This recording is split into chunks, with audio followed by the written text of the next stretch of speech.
ஓம் முருகா போற்றி, கந்தா போற்றி, கடம்பா போற்றி, கதிர்வேலா போற்றி போற்றி.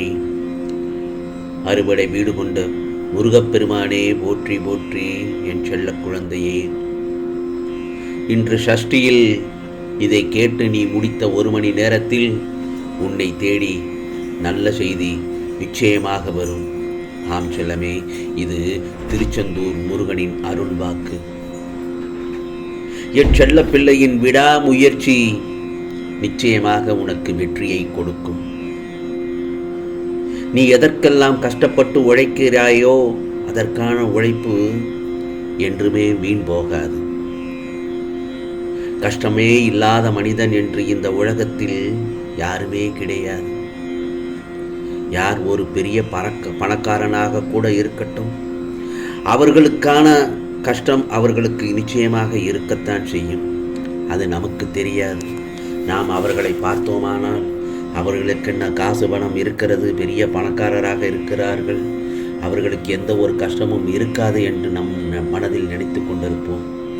ஆனால் கஷ்டம் என்பது ஏழை பணக்காரன், நல்லவன் கெட்டவன் என்று யாருக்கும் சொந்தமில்லை. எல்லோருக்கும் வரத்தான் செய்யும். அதேபோல் அந்த கஷ்டங்களும் நிரந்தரம் இல்லை. அதை முதலில் புரிந்து கொள். கஷ்டத்தை நீ அனுபவிக்க அதில் நீ நிறைய பாடங்களை கற்றுக்கொள்வாய். அந்த பாடங்களை கற்றுக்கொள்ளும் நேரத்தில் அடுத்து உனக்கு கஷ்டம் வரும்போது அந்த பாடத்தை நீ அதில் புகுத்தி அதிலிருந்து வெற்றி அடைவாய். இதுதான் வாழ்க்கை. புரிகிறதா? கஷ்டப்படுகிற எல்லா மனிதர்களுமே போராடி கொண்டுதான் இருக்கிறார்கள். பணம் இல்லாதவர்களுக்கு பணக்காரர்கள் பற்றி ஓர் எண்ணம் இருக்கும். அவர்கள் மட்டும் எப்படி பிரச்சனையை சமாளிக்கிறார்கள் என்று. யாருமே கஷ்டத்திலிருந்து மீள வேண்டும் என்றால் என்ன செய்ய வேண்டும், எதை செய்யக்கூடாது அப்படின்னு மட்டும்தான் யோசிக்க வேண்டும். புரிகிறதா? பிரச்சனைக்கு ஏழை பணக்காரன் என்பதெல்லாம் கிடையாது. நான் சொன்னது போலத்தான். அதே போல சந்தோஷமாக வாழ வேண்டும் என்றால் இறை நம்பிக்கை மட்டும் போதுமா என்று என்னிடம் கேட்கிறாய். கிடையவே கிடையாது. இறை நம்பிக்கையோடு என்ன சேர்த்து செய்ய வேண்டும்? முயற்சி. அதோடு முயற்சி எடுக்க வேண்டும். அதில் போராட வேண்டும் என்ற எண்ணம் உனக்குள் வர வேண்டும். அதுதான் முக்கியம். அதைவிட முடியும் என்ற நம்பிக்கையும் வர வேண்டும். பிரச்சனை வந்தவுடன் தலையில் கை வைத்து முடங்கி போய் ஓரத்தில் உட்காரக்கூடாது. என்னால் இதிலிருந்து வெளிவர முடியும் அப்படி நான் நினைத்தால் தானே போராடுகிற காரியம், பிரச்சனைகள் எல்லாம் தீர்வு கிடைத்து அதில் உன்னால் வெற்றி காண முடியும். அந்த தகுதியை வரவழைக்கும் போது இந்த முருகப்பெருமான் நான் உனக்கு நிச்சயமாக உதவுவேன். கர்மாவிலிருந்து அப்போது நீ வெளிவந்து விடலாம். உன் முயற்சிகளுக்கு என்றும் இந்த திருச்செந்தூர் முருகன் கை கொடுப்பேன். கவலைப்படாதே. வாழ்க்கையை எப்படி எதிர்கொள்ள வேண்டும் என்று நினைக்கிறதில்தான் உன் வெற்றி இருக்கிறது. புரிகிறதா?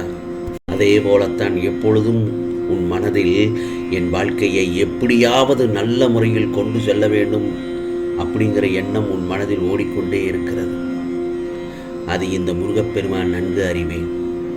வாழ்க்கையில் பிரச்சனைகள் வந்த வண்ணமயமாகவே இருக்கிறதே. முருகா, எப்படி இதில் இருந்து போராடி ஜெயிப்பேன்?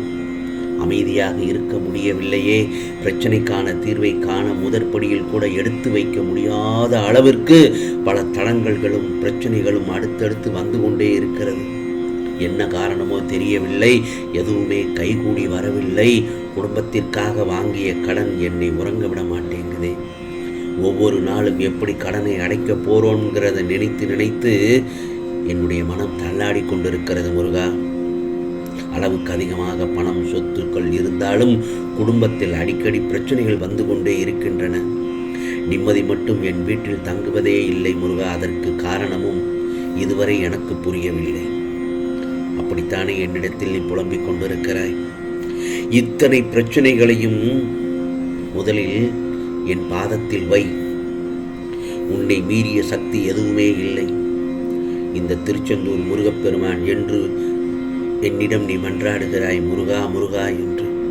கவலைப்படாதே. உனக்கான பிரச்சனைகளுக்கு நிச்சயமாக முடிவை தருவேன் என் செல்லமே. அதற்கு என்ன தெரியுமா தேவை? நம்பிக்கை, பொறுமையோடு இருக்க வேண்டும். அதுதான் முக்கியமாக தேவை. உன் விதிகள் மாறும் இந்த தருணத்தில் இனி நடக்கப் போவதை பார். எல்லாம் நன்மையாகவே அமையும். உனக்கான நேரம், அருமையான விஷயம், நல்ல செய்தி,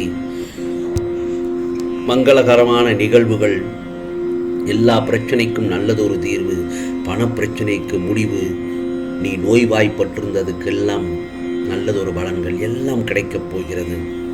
பிறகு எனக்கு நன்றி சொல்ல முருகா முருகா என்று என்னுடைய ஆலயத்திற்கு ஓடோடி வருவாய். அதை பார்க்கத்தானே இந்த முருகப்பெருமான் ஆசையோடு காத்து கொண்டிருக்கிறேன். என் செல்ல பிள்ளையே, உன் விதிகளை எல்லாம் மாற்றி எழுத நான் தொடங்கிவிட்டேன். அப்படி இருக்கும் பட்சத்தில் உன் வாழ்க்கை நிச்சயமாக நல்லதொரு விதமாகத்தான் அமையும். தேவையில்லாமல் உன்னையே நீ வருத்தி கொள்ளாதே. உன்னை கீழே விழ வைக்க 1000 உறவுகள் இருக்கலாம். ஆனால் உன்னை தூக்கி நிறுத்த இந்த திருச்செந்தூர் முருகப்பெருமான் ஒருவர் மட்டுமே உண்டு. ஆகவே துன்பங்களை தவிடுபொடியாக்கிவிட நான் வந்துவிட்டேன். நான் உனக்காகவே இருக்கிறேன். என்னையே சார்ந்திரு. நான் உனக்காகவே என்றும் உன்னை என் பிடியில்தான் வைத்திருக்கிறேன். நீ கஷ்டத்தின் பிடியில் இருந்து யாரும் தப்ப முடியாது என்று நான் சொல்கிறேன். ஒரு செயலை செய்தால் அன்றை செய்து முடித்துவிடு. முருகா முருகா என்று என்னை கூறிக்கொண்டே இருந்தால் நீ காப்பாற்றப்படுவது உறுதி. இதற்கு மேல் வரக்கூடிய நாட்கள் அனைத்தும் உனக்கான தேவைகளை நிறைவேற்றி அந்த நல்லதொரு நாட்களை உனக்கு நான் அனுபவிக்க செய்வேன். ஆம் செல்லமே, நீ எப்பவுமே என்கிட்ட மனம் வலிமையோடு வாழ்கிறேனே முருகா, இதுக்கெல்லாம் ஒரு முடிவு இல்லையா என்று கவலைப்படுகிறாய். கவலைப்படாதே. உன் மனதை வலிமையாக்குறதுக்கே உனக்கு வழியை தந்து சோதனையை தருகிறேன். என்னையே நம்பியிருக்கும் நீ எல்லா சோதனைகளையும் கடந்து நிச்சயம் வெற்றி பெறுவாய். நீ எதை நினைத்து இதை கேட்கிறாயோ அது நிச்சயமாக இன்று நடக்கும். ஆம் செல்லமே, இந்த நல்லதொரு காலை பொழுதில் இன்று சஷ்டியில் நீ கேட்டு இதை முடித்த நேரத்தில் 1 மணி நேரத்தில் உனக்கான நல்ல செய்திகள் உன்னை தேடி நிச்சயமாக வரும். நிராகரித்து விடாதே. இது முருகப்பெருமானின் அருள் வாக்கு, சத்திய வாக்கு. ஆம் செல்லமே, என்னுடைய அருள் பார்வை, கருணை பார்வை அந்த கணமே உன் மீது வந்துவிட்டது. எல்லாமே அதிசயப்படும் போது உன் எதிர்பார்ப்புக்கு மேலே இந்த முருகப்பெருமான் நல்லதை நடத்தி காமிக்கப் போகிறேன். இது உனக்கான சத்திய வாக்கு. ஆம், நிச்சயமாக உனக்கானதெல்லாம் நல்லது நடக்கும். நல்லது மட்டுமே நடக்கும். அதுவும் நன்மையாகவே நடக்கும். ஓம் முருகா சரணம். ஓம் முருகா சரணம். ஓம் முருகா சரணம்.